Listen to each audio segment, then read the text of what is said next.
Hello दोस्तों, मेरा नाम है राहुल कुमार। आप देख रहे हैं एग्जाम वॉरियर्स। इससे पहले क्लास में हम लोग पाषाण काल देख लिए थे, सिंधु सभ्यता देख लिए थे, फिर उसके बाद हम लोग प्राचीन भारत के इतिहास में हम लोग स्रोत देख रहे थे। भारत में प्राचीन इतिहास जानने के कितने स्रोत हैं, जिसमें से हम पुरातात्विक स्रोत देख लिए थे, विदेशी यात्री देख लिए थे। फिर हम लोग साहित्य स्रोत में हम लोग वेद को देख रहे थे। वेद को भी हम लोग पढ़ चुके थे, वेदांग को पढ़ चुके थे, उपनिषद पढ़ चुके थे। और आज की क्लास में हम लोग प्रमुख साहित्य के बारे में पढ़ेंगे। प्रमुख साहित्य में स्मृति साहित्य,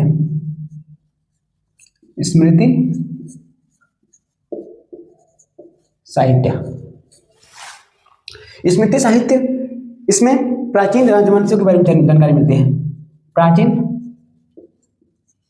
प्राचीन राजवंश, इसमें क्या मिलती है? प्राचीन राजवंश के बारे में जानकारी मिलती है। इसकी संख्या कितनी है? टोटल इसकी संख्या 36 है। मनुस्मृति की संख्या कितनी है?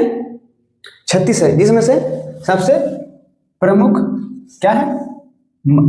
स्मृति साहित्य की संख्या कितनी है? 36 है, जिसमें से प्रमुख मनुस्मृति।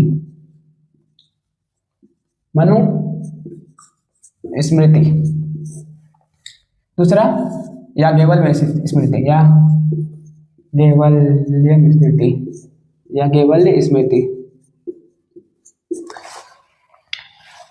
मनुस्मृति और याज्ञवल्क्य स्मृति में मौर्य काल की जानकारी मिलती है। क्या मिलती है? मनुस्मृति और याज्ञवल्क्य स्मृति से हमें क्या मिलती है? मौर्य काल की जानकारी मिलती है। तो मनुस्मृति को धर्मशास्त्र ने कहा है कि इसमें जो दलित वर्ग हैं उनको कम वरीयता दिया गया है, महिला और दलितों को कम वरीयता दिया गया है। याज्ञवल्क्य स्मृति में जुआ खेलने को सही ठहराया गया है। जुआ खेलने को सही माना गया है, सही ठहराया गया है, माना गया है। मनुस्मृति में जो पुरुषों की जो विवाह की आयु थी उसको मनुस्मृति में ना नोट कर लीजिए। मनुस्मृति में पुरुष के विवाह की आयु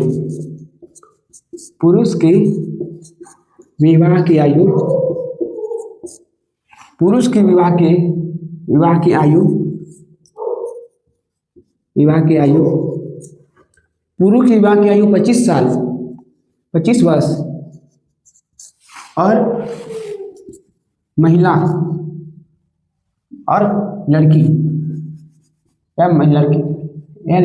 बोल सकते हैं, लड़की की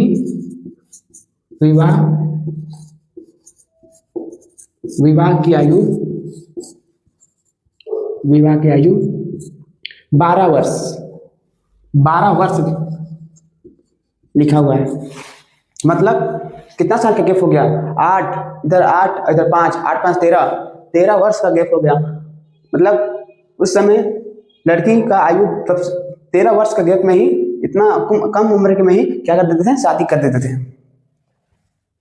और इसमें मनुस्मृति में लिखा है कि महिला और दलितों को मर्यादा कम देते थे, है ना? तो इतना हो गया। इसमें 8 प्रकार के विवाह की चर्चा है। मनुस्मृति में 8 प्रकार के विवाह की चर्चा, 8 प्रकार के विवाह की चर्चा है। 8 प्रकार के विवाह की चर्चा है, जिसमें जो अगर भाग करके शादी करते हैं ना, उसको राक्षस शादी के तहत उसको रखा गया है। राक्षसी विवाह कहा जाता है उसको, जो भाग के शादी करता है। और इसमें से 16 प्रकार के संस्कार की चर्चा है। 16 प्रकार के संस्कार की चर्चा है, जिसमें से पहला जिसमें से पहला में गर्भधारण,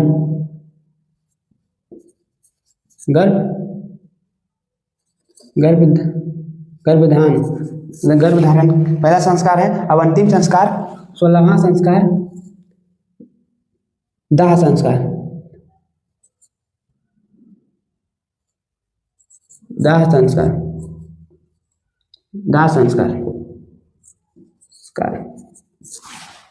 इसमें 16 प्रकार के संस्कार के, जिसमें से प्रथम क्या है संस्कार गर्भधारण, तो 16वां संस्कार दाह संस्कार। किताब को आप लोग स्क्रीनशॉट ले लीजिए। ऐसा करता हूँ आप स्क्रीनशॉट ले लिए होंगे।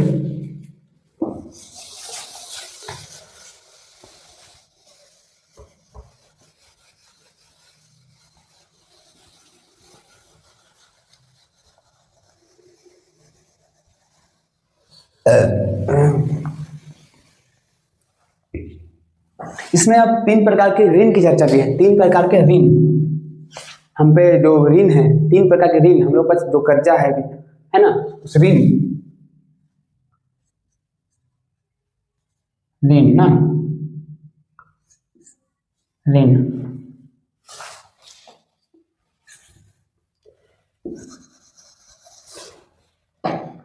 3 प्रकार के ऋण की चर्चा है। 3 प्रकार के ऋण, 3 प्रकार के ऋण की चर्चा है। पहला देव ऋण, देव ऋण। दूसरा ऋषि ऋण,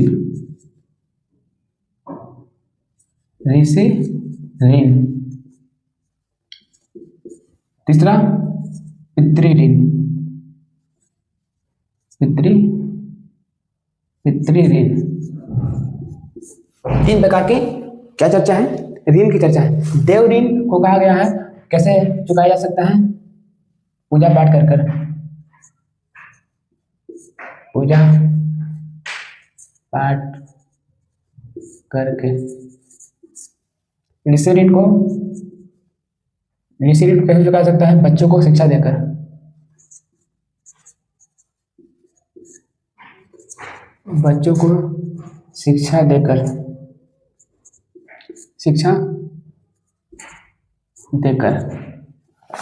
और पितृ ऋण को संतान उत्पन्न करके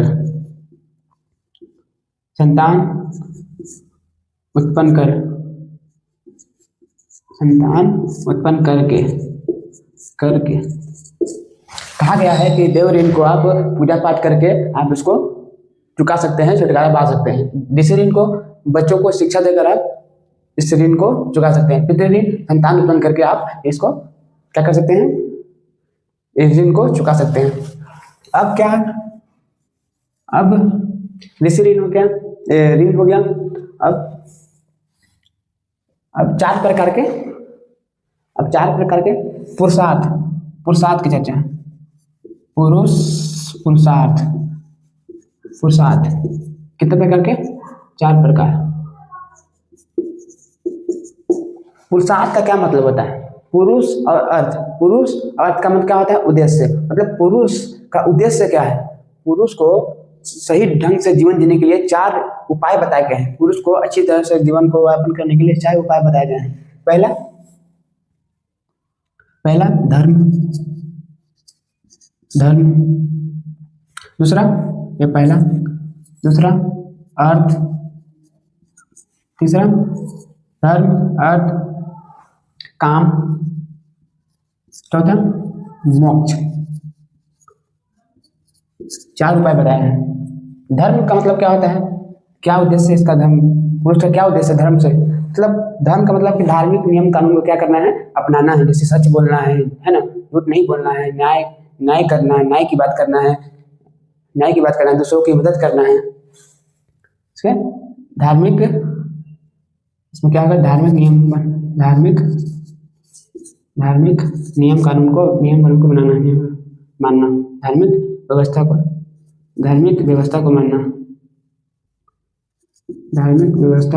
को मानना, मान मानना, है ना।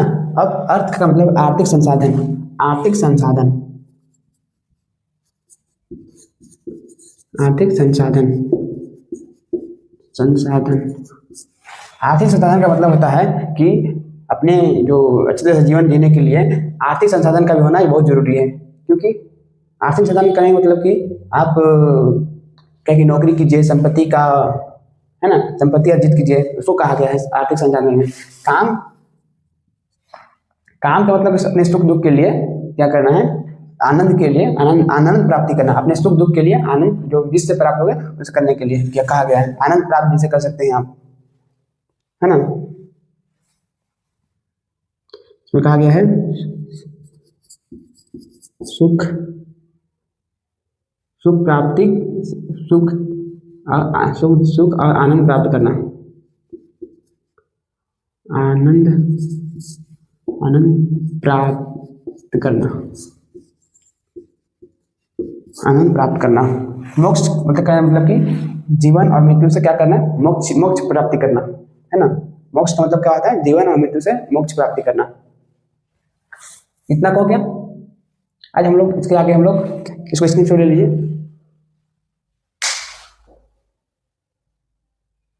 आशा करता हूँ स्क्रीनशॉट ले लिए होंगे।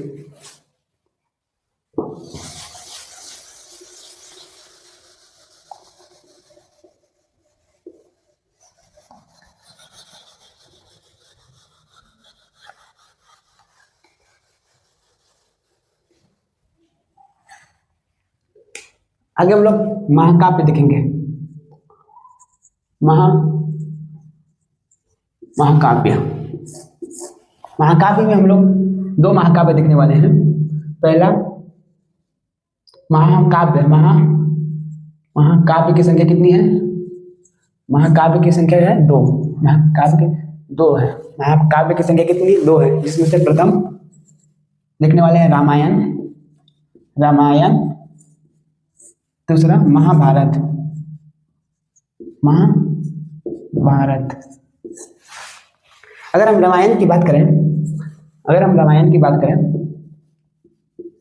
रामायण की बात करें तो इसमें इसकी रचना महर्षि वाल्मीकि जी ने की थी। किसने की थी, महर्षि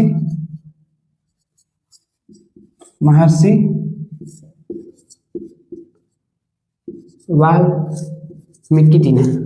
इसकी रचना किसने की थी, रचना, इसकी रचना किसने की थी, महर्षि वाल्मीकि जी ने की थी। इसमें 7 कांड की चर्चा है, मतलब इसके लेसन को कहा गया, क्या कांड कहा गया। इसमें जो लेसन, जैसे हम लोग चैप्टर होता है ना, उसमें लेसन है, लेसन को कहा गया है कांड कहा गया है, कांड। इसमें कितने कांड है, 7 कांड है, कांड, कांड कितने हैं, 7 कांड, 7 कांड है। जिसमें से सबसे महत्वपूर्ण क्या है, सुंदर कांड, सुंदर कांड, सुंदर कांड। इसमें प्रारंभ में कितने श्लोक थे, 12,000। प्रारंभ में, इसमें प्रारंभ में श्लोक कितने थे, प्रारंभ में श्लोक कितने थे, प्रारंभ में 12,000 थे। लेकिन अभी कितना है, 12,000 से बढ़कर 24,000 हो गया। वर्तमान में कितने हैं, 24,000।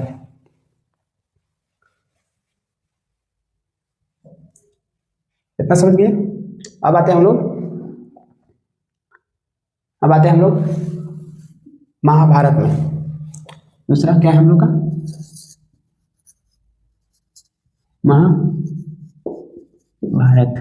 महाभारत। अच्छा, इसमें और एक जोड़ लीजिएगा, एक पॉइंट इसमें और जोड़ लीजिएगा, इसमें इधर लिख देता हूँ। जो रामायण की जो अनुवाद किए थे वो अकबर के समय में बदायूनी ने, अकबर के समय में फारसी भाषा में अनुवाद, संस्कृत भाषा में थी, उसको फारसी भाषा में अनुवाद कौन किए थे, फारसी भाषा में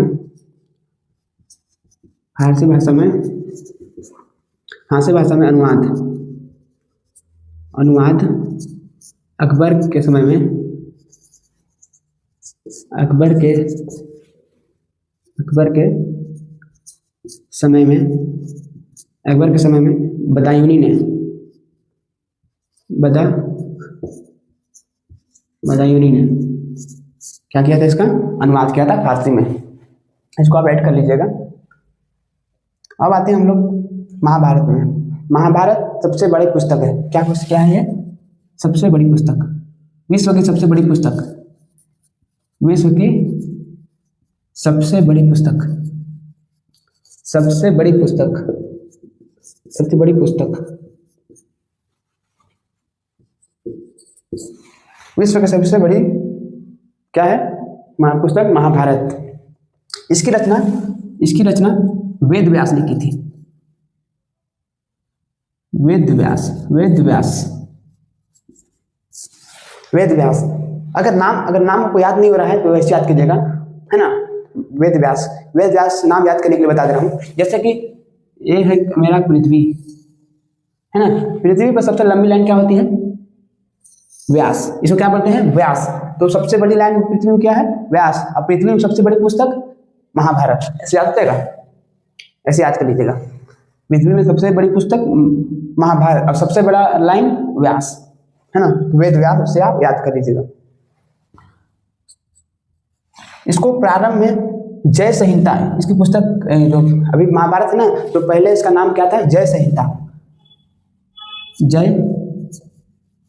संहिता। इसके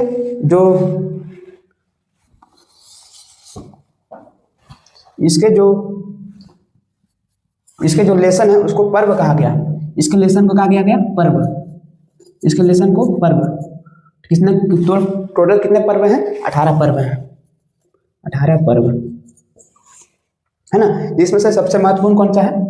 18 पर्व में से सबसे महत्वपूर्ण कहाँ लिख दें इसको? चलिए यहाँ लिखता हूँ। सबसे प्रमुख पर्व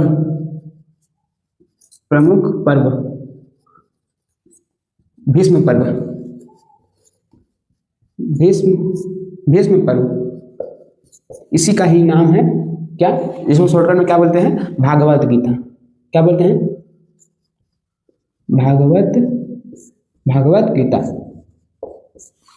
गीता। ठीक है, भीष्म पर्व हो गया, भागवत गीता हो गया। इसमें श्लोक छूट गया। तो श्लोक प्रारंभ कितने थे? यहाँ प्रारंभ में श्लोक कितने थे? 8800। लेकिन अभी कितने हैं? 1 लाख। 1 लाख हो गया। 1 लाख 8800 बढ़कर कितना हो गया? 1 लाख श्लोक। ये कितना थे? ये क्या है? ये है श्लोक। आगे की क्लास में हम लोग वैदिक काल शुरू करेंगे। ये स्रोत पढ़ रहे थे। कल की क्लास में हम लोग क्या शुरू करेंगे? वैदिक काल। तो अभी तक मेरे चैनल को सब्सक्राइब नहीं किए हैं तो कर लीजिएगा, लाइक करिएगा, कमेंट कीजिएगा। तब तक के लिए धन्यवाद। जय हिंद।